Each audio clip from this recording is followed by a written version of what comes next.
ایک بابا لکڑی کے جوتے پہنے کھڑا ہوں، اللہ اللہ اللہ، اسی کسی دے کچھ بھی نہیں لگتے، نہ کوئی ساڈا دردی۔ بابا مست ہو کے جا رہا، اللہ اللہ کرتا جا رہا۔ ایک طوائف اپنے کوٹھے سے اتر کے تو سیڑھیوں پہ بیٹھی تھی، ساتھ اس کا یار بھی بیٹھا تھا۔ بابا اپنی مستی میں جا رہا، تو بابا جی کے پیروں سے کچھ مٹی اڑی تو اس عورت کے کپڑوں پہ پڑ گئی۔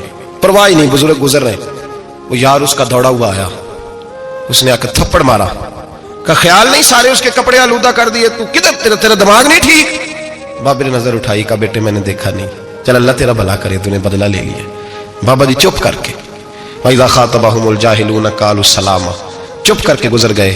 ٹھنڈ کا موسم تھا، بعض بارش تازہ ہوئی تھی، حلوائی دودھ کاڑ رہا تھا، اس نے بٹھایا بابا جی کو پھٹے پہ، پیالہ پکڑا، دوڑ کے آگے بڑھا، بزرگ آ گئے، آئیے بیٹھیے، دودھ کا گرم گرم پیالہ شکر ڈال کے دیا۔ بابا جی نے دودھ پیا، پھر نظر جھکی، پھر رنگ بدلا، کہنے لگے مالک تو کتنا بے نیاز ہے، کہیں تھپڑ مرواتا ہے، کہیں دودھ پلاتا ہے، تیری بے نیازی ہے نا، ادھر تھپڑ مروایا، یہاں دودھ پلایا، تو ہی جانتا ہے تیرے دھن کیا ہے۔ ابھی بابا وہیں بیٹھا تھا، دوڑے آئے، پیچھے سے لوگ، شور ہوا، بابے کو دبوچ کے وہاں لے گئے جہاں اس نوجوان نے تھپڑ مارا تھا، کہا تو اللہ کا بندہ ہے، اللہ کے بندے بد دعا تو نہیں دیتے؟ ہوا کیا؟ کہ تو نے بد دعا دی ہے؟ کہا نہیں دی، بات بتاؤ۔ کہنے لگے اس نے تجھے تھپڑ مارا ہے، چھت پہ چڑھا ہے، پیر پھسلا ہے، گردن کے بل گرا ہے، منکا ٹوٹ گیا، مر گیا ہے، تو نے بد دعا دی ہے۔ بابا جی کہنے لگے یار میں نے تو دوسرا لفظ بھی نہیں کہا، بھلا ہو کہہ کے گزرا ہوں، میں نے نہیں بد دعا دی۔ کہا تو نے دی ہے تبھی تو مر گیا۔ کہا نہیں دی۔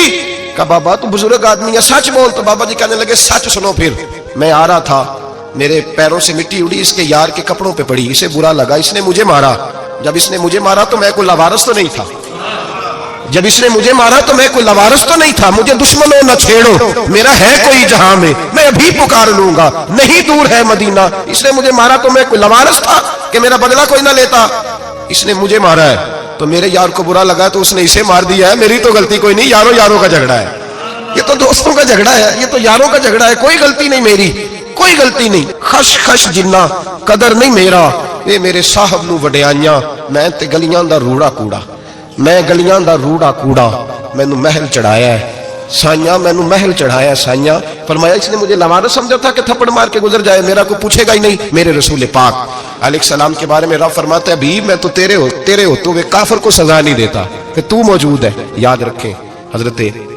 فضیل بن ایاز فرماتے ہیں ایک جوان تھا،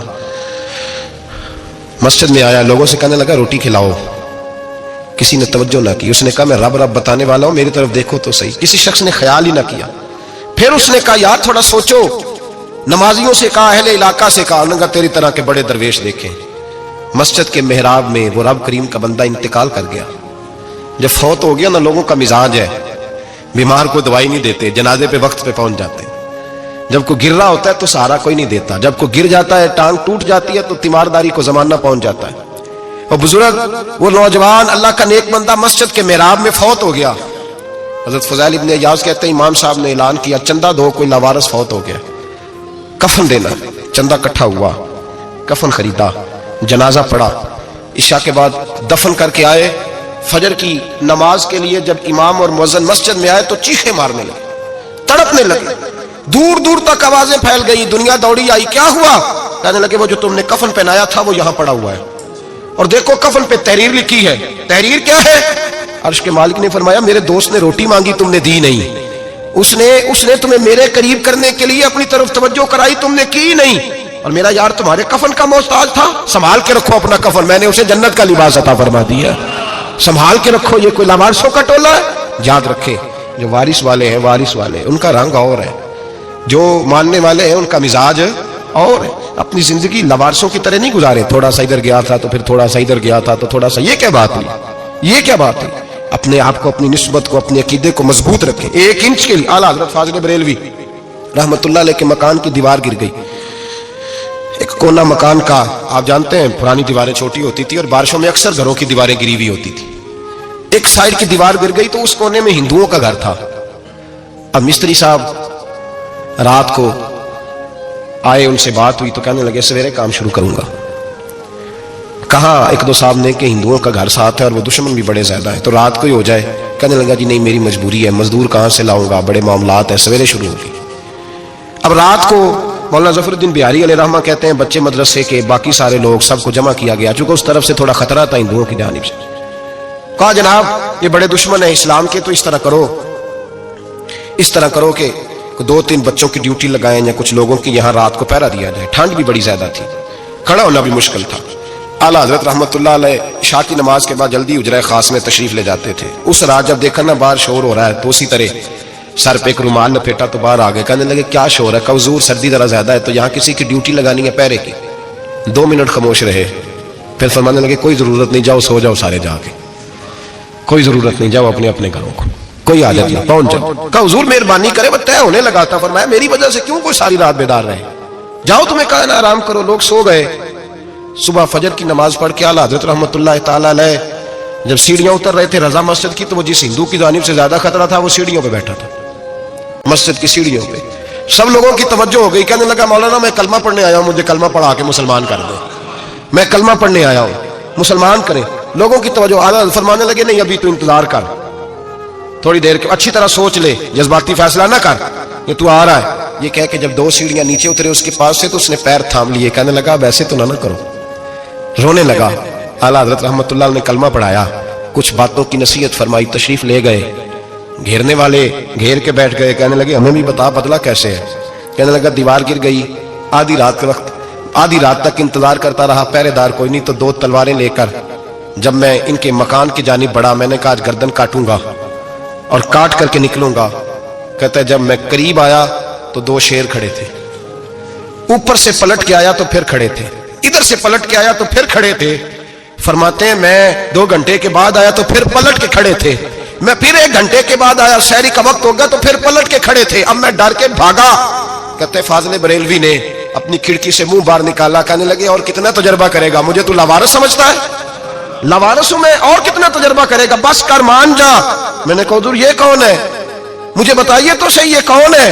تو کہنے لگے میں نے ساری زندگی رسول اللہ کی عظمت کا دفاع کیا ہے، ساری زندگی غوث اعظم کے نعرے لگائے ہیں، ابھی تو یہ مدد صرف غوث پاک جیلانی کی بھیجی ہوئی ہے، ابھی تو غوث اعظم کی بھیجی ہوئی مدد ہے، مولا علی ابھی پیچھے ہیں، 2 جہاں کے محبوب ابھی اس سے پیچھے ہیں، وہ تو ابھی پیچھے ہیں، پیچھے کھڑے ہیں کہ ضرورت پڑی تو ہم بھی تیار بیٹھے ہیں۔ او بھائی آج رواج ہو گیا، رواج، میں نے 2-4 دن پہلے بھی کہا تھا، لوگ کہتے ہیں نہیں کوئی نہیں ضرورت، سامنے سارا کچھ نظر آ رہا ہے۔ او خدا کے بندو یاد رکھو نسبت ہے بڑی چیز، جانے تگو دو میں، اگر کسی کو نسبت میسر آ گئی نا، نسبت، خالی دامن ہی مل گیا، تیرے ہاتھ میں کچھ ہے تو ہونی چاہیے نا، خالی دامن تجھے کسی کا میسر آ گیا تو بچ گیا۔ اپنی نسبتوں کی حفاظت کریں، ان کو مضبوط کریں، ان پر محنت کریں، ان پر توجہ رکھیں۔ یہ نسبت جو ہوتی ہے نا، نسبت، یہ دیکھیں نا، ایک گتا ہے وہ عام کتاب کو لگا ہوا ہے تو جہاں مرضی رکھ دو، اس کی کوئی قدر نہیں، لیکن جو گتا قرآن مجید کو لگ گیا ہے اس کو بغیر وضو چھونا جائز ہے۔ ایک پٹھے پہ اینٹ بنی ہے، جو باتھ روم میں لگ گئی وہاں بغیر جوتے کے جایا نہیں جا سکتا، اور جو مسجد میں لگ گئی وہاں جوتے پہن کے جایا نہیں جا سکتا۔ یہ نسبت ہے بڑی چیز، اگر میسر آئے نصیب ہو، اپنی نسبت کو مضبوط کر کے رکھا کریں، اس کی جولانی کا مظاہرہ کیا کریں، اس نسبت میں روز توانائی آنی چاہیے۔ میں آپ کو بڑی ذمہ داری کے ساتھ ایک بات بتاتا ہوں تجربے کی، ہمیں جتنا کسی نے آ کے کہا ہے نا نسبت کے خلاف، ہماری نسبت اس سے زیادہ مضبوط ہوئی۔ ہمیں جتنا کسی نے آ کے کہا ہے نا جی آپ کو کیا ملا، آپ کو کیا ملا، تو ہم نے اتنا کہا یار جیسے جیسے تو کہتا جاتا ہے ہماری تو نسبت میں اضافہ ہوتا جاتا ہے، ہمارا تو مزاج بدلتا جاتا ہے، روز ایک نیا پردہ کھلتا ہے، روز ایک نیا رنگ واضح ہوتا ہے، روز ایک نئی توانائی۔ ابھی تھوڑے دن کی بات ہے، ایک مولانا شرف الدین صاحب ہے، مفتی صاحب، میرے حضرت صاحب کے مرید ہوئے، مفتی تھے، عالم آدمی تھے، سرکار تاج الشریعہ، ہمارے شیخ سے بیعت کی۔ اب ہمارے حضرت صاحب کا اس وقت حال وہی ہے، وَرَأَيْتَ النَّاسَ يَدْخُلُونَ فِي دِينِ اللَّهِ أَفْوَاجًا، اب فوجوں کی فوجیں لوگ آتے ہیں۔ ہم نے دیکھا ہے صرف خالی مرید ہونے والے بار سینکڑوں کی تعداد میں ہزاروں لوگ بیٹھے ہیں کہ صرف بیعت اتنا کہہ دیں ہم نے قبول کیا۔ اس عالم میں جہاں حضرت صاحب کا اعلان ہو جائے کہ تشریف لانے والا لاکھوں کا مجمع جمع ہو جاتا ہے، اور ایک جھلک دیکھنے کو لوگ ترستے رہتے ہیں۔ یہ کیفیت ہم نے دیکھی، وہ دور گزر گیا، کبھی ایسا بھی ہوتا تھا ایک میں ہوتا تھا، ایک تو ہوتا تھا، اور تیسری تنہائی ہوتی تھی۔ وہ دور بیت جاتا ہے، وہ لمحے کسی کسی کو نصیب آتے ہیں۔ حضرت کا وہ مولانا شرف الدین صاحب کہتے ہیں مرید ہوا، تو مرید ہوا مجمع میں، رسی حضرت پھینکتے ہیں یا چادر پھینکتے ہیں تو پکڑ کے مرید ہوا، تو ساتھ ساتھ اور چادریں باندھی تھی، لوگوں نے پکڑی ہوئی تھی۔ ایک مولانا، میں جب بیعت ہو کے آیا ان کو بتایا تو مجھے کہنے لگے یار تو ایسی جگہ مرید ہو گیا جو تیری بات بھی نہ سن سکیں، جن کو تو دکھڑا بھی نہ سنا سکے، جو مصروف ہی بڑے رہتے ہیں، کہاں مرید ہو گیا تو؟ ایسے پیر کا بیعت ہوتا جہاں تو جاتا وہ تیرے پاس آتے، گفتگو ہوتی، بات چیت ہوتی۔ کہتے جب انہوں نے مجھے بہت زیادہ قائل کیا نا